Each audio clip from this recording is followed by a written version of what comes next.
फिल्मी चिड़िया presents the medium, जिसकी IMDb पर रेटिंग है 6.6। ये साल 2021 में एक थाई कोरियन मूवी है जिसकी एंडिंग किसी भी इंसान को झंझोड़ कर रख सकती है। इसलिए हमारी आपसे गुजारिश है कि 18 साल से कम उम्र वाले या कमजोर दिल वाले इस फिल्म को बिल्कुल भी ना देखें। ये कहानी थाईलैंड के एक छोटे से गाँव की है जिस गाँव का नाम इसान है, और इस गांव के लोगों की माने तो वो इस कहानी को सच्ची घटना बताते हैं, जबकि इस फिल्म ने ऐसा कोई भी दावा नहीं किया है।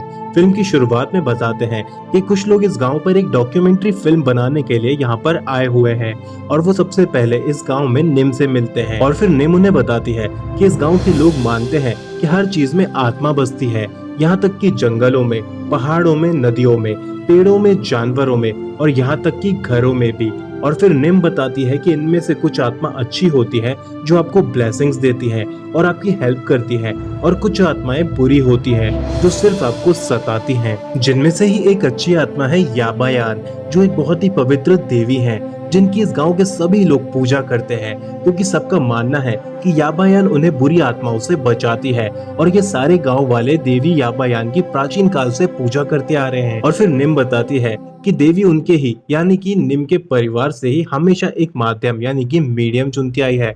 मीडियम से मतलब है देवी प्राचीन समय से ही निम के परिवार से एक ऐसी लड़की चुनती आई है जिसके जरिए वो भूत प्रेत बाधाएं या स्वास्थ्य संबंधी छोटी मोटी बीमारियां भी दूर करती है। और जिस भी लड़की को याबायान चुनती है उसे इन लोगों की भाषा में शीमन कहा जाता है। और हमें यहाँ ये भी बताया जाता है कि इससे पहले देवी याबायान ने निम की बड़ी बहन जिसका नाम नोई है उसे शीमन चुना था, मगर नोई शीमन नहीं बनना चाहती थी, इसलिए वो वहाँ से भाग गई और उसने दूसरा धर्म यानी कि क्रिश्चियनिटी को अपना लिया था। जिसके बाद देवी याबायान ने छोटी बहन निम को अपना शीमन बना लिया था।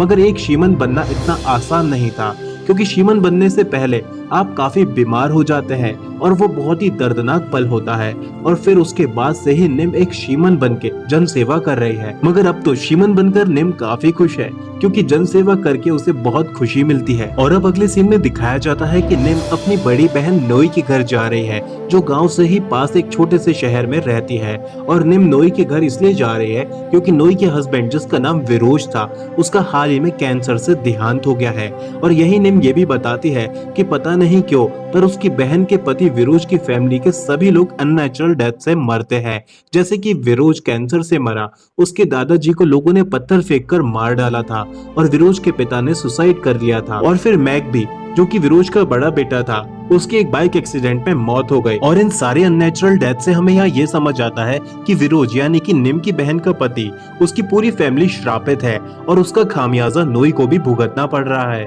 और अब जैसे ही निम अपनी बहन नोई के घर पहुंचती है तो वहीं उसका भाई भी उसे मिलता है जिसका नाम मैनेट है। दरअसल ये 3 भाई बहन है, जिसमें से मैनेट सबसे बड़ा है। मैनेट की एक वाइफ और एक छोटा बच्चा भी है। और फिर मैनेट से छोटी बहन नोई है और सबसे छोटी बहन निम है। और अब नोई के पति विरोज और उनके बड़े बेटे की मौत के बाद अब नोई की जिंदगी में सिर्फ उनकी एक बेटी बची है जिसका नाम मिंक है। और अब जब निम मिंक से जाके मिलती है तो मिंक का व्यवहार उसे कुछ ठीक नहीं लगता, क्योंकि मिंक बात बात में हाइपर हो जाया करती है। और एक रात जब निम मिंक को आवाज देती है तो वो कोई जवाब ही नहीं देती, और वो पास ही रहने वाली एक अंधी बूढ़ी महिला को घूर कर देख रही थी।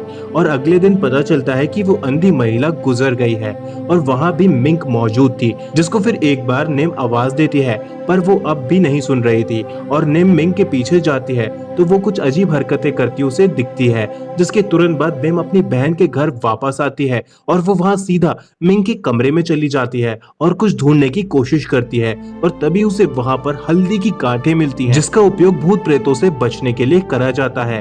और उसी वक्त मिंक भी वहाँ आ जाती है और गुस्सा करके सबको उस कमरे से निकाल देती है। और फिर निम अपनी बहन नोई को कहती है कि तुम्हारी लड़की के कमरे में ये क्यों रखा था?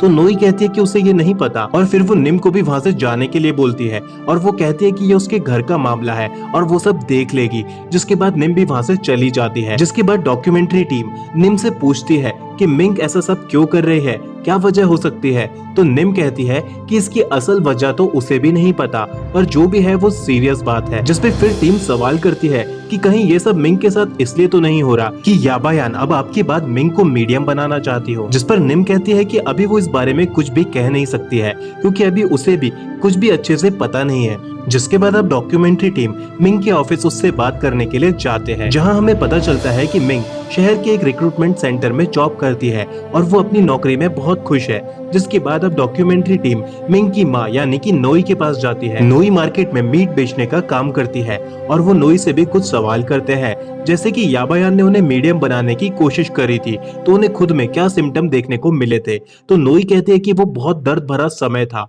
और हर रोज 24 घंटे उसका सर दुखता था और उसके पीरियड्स वो तो बंद होने के नाम ही नहीं ले रहे थे। लगातार उसे 5 महीनों तक पीरियड्स चले थे। जिसके बाद उसकी आंटी, जो खुद भी एक शीमन थी, उन्होंने सलाह दी कि वो एक पूजा करा ले जिसे एक्सेप्टेंस सेरेमनी कहते हैं, यानी कि शीमन बनने की अपनी सहमति देना। उसके बाद सब कुछ खुद ब खुद ठीक हो जाएगा। मगर नोई कहते हैं कि उसे कभी भी शीमन यानी कि मीडियम नहीं बनना था और इसलिए उसने अपना धर्म छोड़कर क्रिश्चियनिटी को अपना लिया और फिर वो चर्च जाकर प्रे करने लगी और फिर वो ठीक भी हो गई। जिसके बाद नोई ने बताया कि उसकी छोटी बहन को याबायान ने अपना मीडियम यानी कि शीमन बना लिया। जिसके बाद टीम सवाल करती है कि अगर ऐसा हो कि याबायान आपकी बेटी मिंग को मीडियम बनाने की कोशिश करे तो आप क्या करेंगी। और इस बात पर नोई काफी भड़क जाती है और इस सवाल का कोई जवाब भी नहीं देती। जिसके बाद बताया जाता है कि मिंग की अजीब अजीब हरकतें अब और भी ज्यादा बढ़ने लगी थी, जैसे बच्चों जैसे बिहेव करना या छोटी छोटी बातों में भड़क जाना। और फिर एक रात मिंग बहुत ज्यादा ड्रिंक कर लेती है और फिर वो अपने ऑफिस में ही जाके बेंच पे ही सो जाती है।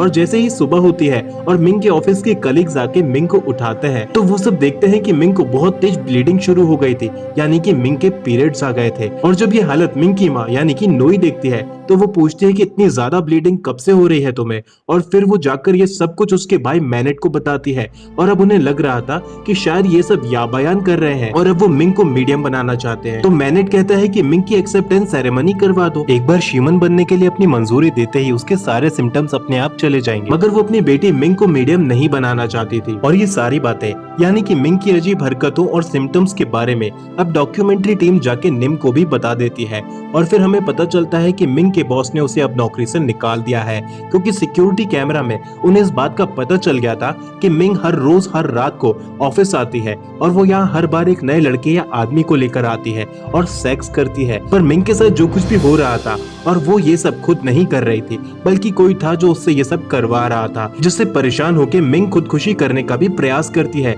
मगर समय रहते उसे बचा लिया जाता है। और फिर निम हॉस्पिटल में मिंग को देखने आती है, जहाँ उसकी बड़ी बहन नोई कहती है कि मिंग के भी वही सिम्टम्स है जो तुम्हारे और मेरे थे, यानी कि देवी याबायान अब मिंग को मीडियम बनाना चाहती है और अब हमें मिंग की एक्सेप्टेंस सेरेमनी भी करवा देना चाहिए। और वो निम को सेरेमनी करवाने को कहती है, पर निम कहती है कि ये याबायान नहीं है बल्कि निम पर किसी और आत्मा का साया है। मगर नोई इस बात को नहीं मानती और कहती है कि ये याबायान ही है। और अब निम अपने बड़े भाई मैनेट को लेकर मिंग के घर उसके कमरे में जाती है, जहाँ पर वो अपनी बहन नोई के बड़े बेटे मैक के बारे में पूछती है, जो कि एक बाइक एक्सीडेंट में मारा गया था। पर कमरे में आते ही निम को इस बात का पता चल जाता है कि उसका एक्सीडेंट नहीं हुआ था, बल्कि उसने सुसाइड करा था। और इस बात को फिर निम का भाई मैनेट भी कबूल कर लेता है। और अब निम उस जगह जाती है जहाँ उसके भाई यानी कि मैक ने खुद को फांसी लगा के सुसाइड करा था। और वो वहाँ पर मैक से पूछती है कि वो अपनी बहन को क्यों सता रहा है, मगर निम को अभी वहाँ पर कोई भी जवाब नहीं मिलता। और अब निम मैक से जवाब पाने के लिए वहाँ पर एक पूजा करवाने वाली है। और दूसरी तरफ बताया जाता है कि नोई अब निम के भरोसे नहीं है, क्योंकि निम उसकी बेटी की एक्सेप्टेंस सेरेमनी नहीं करवा रही है। इसीलिए अब वो लोग खुद ही मिंग को एक जगह ले जाते हैं जहाँ उसकी वो एक्सेप्टेंस सेरेमनी करवाने लगते हैं। और उसी दौरान निम भी वहाँ आ जाती है और वो सेरेमनी को रोक देती है और कहती है कि तुम लोगों को कुछ अंदाजा भी है कि तुम लोग क्या कर रहे हो। और तभी मिंग एकदम से बहुत ज्यादा एग्रेसिव हो जाती है और वो लोगों पे हमला करने लगती है और फिर वो वहाँ से भाग जाती है। जिसके बाद मिंग कहीं भी नहीं मिलती, तो वो लोग पुलिस में भी मिंग की मिसिंग कंप्लेंट करवाते हैं। पर कई दिन बीत जाने के बाद भी मिंग के बारे में कुछ भी पता नहीं चल पाता है। और दूसरी तरफ बताया जाता है कि निम नोई को वापस याबायान की शरण में आने को कहती है और उनसे माफी मांगने को कहती है, क्योंकि याबायान ही इस सब में उसकी मदद कर सकते हैं। और नोई ने याबायान को ठुकरा कर क्रिश्चियनिटी को अपना लिया था, जो बहुत गलत था। ये याबायान का अपमान था। इसलिए अब निम अपनी बहन नोई से माफी मंगवाती है और वो नोई से ही याबायान को चढ़ावा भी चढ़वाती है।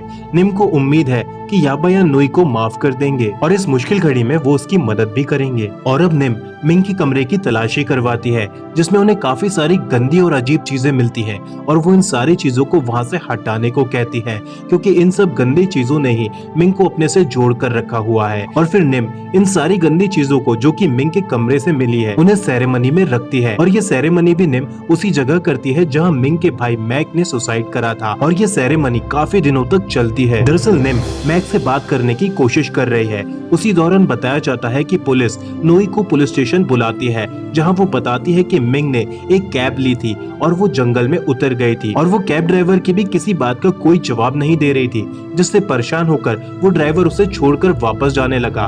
तो दूसरी तरफ भी उसे मिंग दिखने लगी, यानी कि दोनों तरफ मिंग ही थी, जिससे वो कैब ड्राइवर भी बहुत ज्यादा डर गया था, और ये सब कैब के कैमरे में रिकॉर्ड हो गया था। दूसरी तरफ बताया जाता है कि काफी दिन बीत जाने के बाद अब निम को एक दिन मैक का जवाब आता है, और वो निम को बताता है कि ये सब वो नहीं कर रहा है, और वो निम को आभास करा के उस जगह के बारे में भी बताता है जहाँ पर मिंग इस वक्त है। और फिर निम उस जगह जाती है जहाँ उसे मिंग मिलेगी, और वो जगह जंगल के बीच में एक पुराना खंडर था, और फिर उसी खंडर की तीसरी मंजिल पर निम को बेसुध हालत में मिंग नजर आती है, जिसे वो वहाँ से अपने साथ वापस ले आती है, जिसके बाद मिंग को हॉस्पिटल में भर्ती कराया जाता है, मगर वो कुछ भी खा पी नहीं रही थी।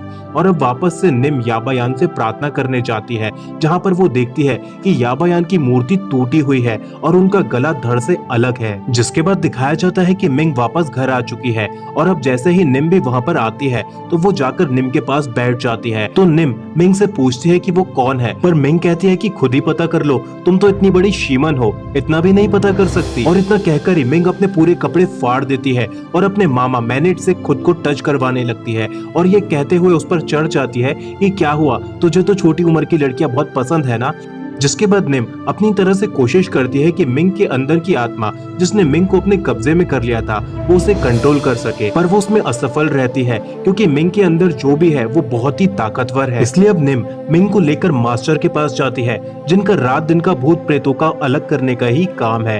वो मिंग के सर पर अपना हाथ रखते हैं और कहते हैं कि तुम लोगों ने बहुत बड़ी गलती करी है, तुम लोग इसे किसी भी एक्सेप्टेंस सेरेमनी में ले गए और वहीं इसका पूरा शरीर खुल गया था, और इसी कारण से इसके अंदर हर कोई घुसता चला जा रहा है, और अब तो इतनी आत्मा इसके अंदर घुस चुकी है जिसका पता करना भी बहुत मुश्किल है, और इन सभी आत्माओं को बदला लेना है। और फिर मास्टर उस जगह को देखने जाते हैं जहाँ मिंग बेसुध हालत में मिली थी, और फिर मास्टर कहते हैं कि ये सारी आत्माओं को एक जगह पर इकट्ठा करना होगा और उन्हें जमीन में गाड़कर जलाना होगा, जिसके लिए हमें एक बहुत बड़ी सेरेमनी करनी होगी, और वो सेरेमनी यही होगी इसी खंडर में, क्योंकि यहीं से ये सारी आत्माएं इसके अंदर घुसी है।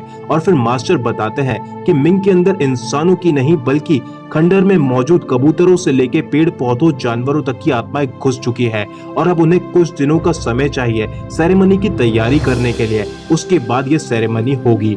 और फिर नोई पूछती है कि ये सब मिंग के साथ ही क्यों हो रहा है, जिसपे मास्टर उन्हें बताता है कि आपको पता है कि आपके पति विरोज के पूर्वजों ने हजारों लोगों की गर्दनें काटी है, जिनके परिवारों की हाय उन्हें लगी है, और उनके आने वाली पीढ़ियों ने भी उन्हें बहुत बद्दुआएं दी है, और इस श्रापित परिवार में आपने शादी करी, वो भी याबायान को ठुकरा कर, और इन्हीं बद्दुआओं का असर मिंग पर साफ दिख रहा है। जिसके बाद निम नोई को याबायान पे भरोसा रखने को कहती है, पर नोई कहती है कि क्या याबायान सच में है, क्या तुमने उन्हें देखा है। तो निम कहती है कि याबायान को वो महसूस करती है जब वो उसके साथ होती है।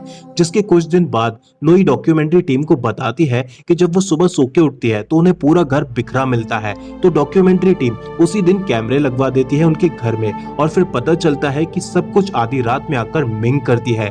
मिंग की अजीब हरकतें देखकर सब घबरा जाते हैं, और ऐसा हर रोज होता है। और एक रात मैनेट देखता है कि मिंग उसके बच्चे को उठा कर ले गई, जिसके बाद बहुत ढूंढने पर उनका बच्चा उन्हें सही सलामत मिल जाता है, पर मिंग मैनेट पर ही हमला कर देती है। पर डॉक्यूमेंट्री कैमरामैन और नोई मिंग को पकड़ते हैं और मैनेट को बचाते हैं। और अब बताया जाता है कि काफी दिनों से निम का कोई पता नहीं चला कि वो कहाँ है, और ना ही वो फोन उठा रही है। तो नोई निम को ढूंढते हुए उसके घर जाती है, जहाँ निम मरी हुई मिलती है, और ये सब बात जानने के बाद मास्टर भी शॉक्ड रह जाते हैं। तो नोई मास्टर से निम की मौत का कारण पूछती है, तो वो कहते हैं कि उन्हें नहीं पता, ये राज तो निम के साथ ही दफन हो गया, हमें अब कभी इसका पता नहीं चल पाएगा कि आखिर निम के साथ क्या हुआ था।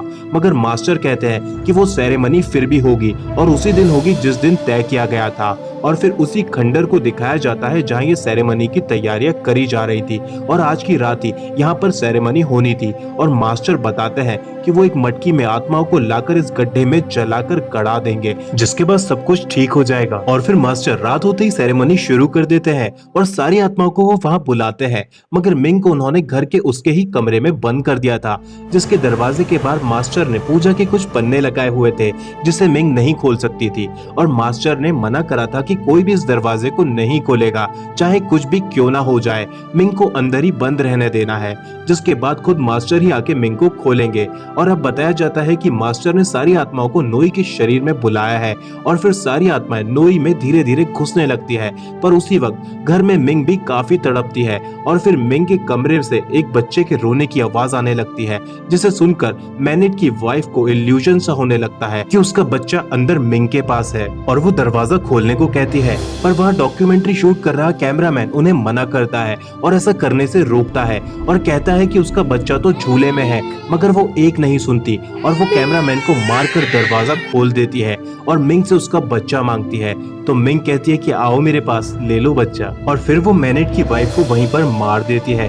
दूसरी तरफ मास्टर भी एकदम से सेरेमनी रोक देते हैं और उसी मटकी को उठाकर जिसमें उन्होंने आत्माएं इकट्ठी करी थी, वो सीढ़ियों के पास जाकर खड़े हो जाते हैं और कोई जवाब नहीं देते और मटकी के साथ ही सीढ़ियों से नीचे कूद जाते हैं और मास्टर की वहीं पर मौत हो जाती है और मटकी भी वहीं पर फूट जाती है और मटकी में मौजूद सारी आत्माएं आजाद हो जाती है। और मास्टर के साथ ही सेरेमनी कर रहे उनके सारे आदमियों को भी अचानक से कुछ हो जाता है और वो बाहर मौजूद कैमरा मैन के पीछे जाते हैं और उसे भी मार देते हैं। और दूसरी तरफ घर में दिखाया जाता है जहां मिंग अब पूरी तरह से आजाद हो चुकी है और वो झूले में लेटे मैनेट के बच्चे को खा रही है और फिर वो सबको शूट कर रहे कैमरामैन को भी मार देती है। और फिर खंडर में बताया जाता है कि नोई भी अब जोर जोर से हंसने लगती है और वो कहती है कि उसे एहसास हो रहा है कि याबायान अब उसके साथ है और अब वो इस सेरेमनी को पूरा करेगी। और फिर वो दोबारा से सेरेमनी शुरू करने को कहती है और फिर नोई सबकी अगरबत्ती लेकर उल्टी लगा देती है और तभी हम देखते हैं कि वहाँ पर मास्टर का ही आदमी उसके असर से दीवार पर बार बार अपना सर मारने लगता है और ऐसे ही वो खुद को मार देता है। और फिर मैनेट भी जोर जोर से हंसने लगता है और खंडर से ही वो भी नीचे कूद जाता है। और फिर अब खंडर में ही मिंग भी आ जाती है और वो अपनी माँ के पास जाती है, जहाँ उसकी माँ कहती है कि जो भी हो तुम मेरी बेटी को छोड़कर निकल जाओ। और फिर मिंग हंसने लगती है और कहती है कि मैं कहीं नहीं जाऊंगी, तुम ही क्यों नहीं चली जाती। और इतना कहकर वो अपनी माँ को भी मार देती है। और फिर सबको शूट कर रहे डॉक्यूमेंट्री के कैमरामैन जो कि वहाँ आखिरी बचा आदमी था, तो मिंग उसे भी मार देती है और उसका कैमरा नीचे गिर जाता है। जिसके बाद बताया जाता है कि कैमरा में एक आखिरी निम का रिकॉर्ड था जिसमें निम पूजा कर रही थी, मगर फिर अचानक से वो पूजा की थाली फेंक देती है। तो डॉक्यूमेंट्री टीम निम से पूछती है कि क्या हुआ, जिस पर निम कहती है कि अब उसे याबायान का एहसास ही नहीं हो रहा है, उसे अब लग ही नहीं रहा है कि याबायान यहाँ उसके साथ है। और फिर निम अंदर दूसरे कमरे में चली जाती है और उसी के बाद निम ने कुछ खा लिया था, जिसके बाद निम मरी हुई मिली थी। दरअसल निम पर नोई की बातों का बहुत गहरा प्रभाव पड़ा था और वो सच में ये मानने लगी थी कि याबायान जैसा अब कुछ भी नहीं है, क्योंकि उसे अब कुछ भी पहले जैसा याबायान का फील ही नहीं हो रहा था। और शायद ये सब इसलिए हुआ था क्योंकि निम एक श्रापित परिवार की मदद कर रही थी और उसने नोई जो कि उसी श्रापित परिवार का हिस्सा थी उसे भी याबायान के पास ले जाके याबायान को चढ़ावा भी चढ़वाया था। शायद उसी के बाद से ही याबायान उनसे नाराज होकर वहाँ से चले गए थे और इसीलिए उनकी मूर्ति भी टूटी हुई मिली थी, क्योंकि अब याबायान वहाँ से जा चुके थे।